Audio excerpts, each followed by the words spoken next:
ശിഖണ്ഡിയെ മുന്നിൽ നിർത്തി പാണ്ഡവർ ഭീഷ്മരുടെ നേർക്ക് ശരങ്ങൾ പ്രയോഗിച്ചു.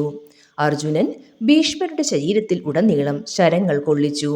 ഭീഷ്മരുടെ ശരീരമാസകലം അമ്പുകൾ തുളച്ചു കയറി. അങ്ങനെ ശരീരം മുഴുവൻ ശരങ്ങൾ കൊണ്ട് മൂടിയ ഭീഷ്മർ തേരിൽ നിന്നും വീണു. പിന്നീട് തുളച്ചു കയറിയ ശരങ്ങളിൽ താങ്ങി ഭീഷ്മർ നിലം തൊടാതെ കിടന്നു. അങ്ങനെ കിടന്ന് കുറച്ചു സമയം കഴിഞ്ഞ് അദ്ദേഹം പറഞ്ഞു, എൻ്റെ തല ഒന്ന് ഉയർത്തിവെക്കണം. നിങ്ങൾ അതിനു പറ്റിയ ഒരു തലയിണ കൊണ്ടുവരൂ. അത് കേട്ട് രാജാക്കന്മാർ വിലയേറിയ പട്ടുതുണിയിലുണ്ടാക്കിയ പല തലയിണകൾ കൊണ്ടുവന്നു. എന്നാൽ അതൊന്നും അദ്ദേഹത്തിന് ഇഷ്ടപ്പെട്ടില്ല.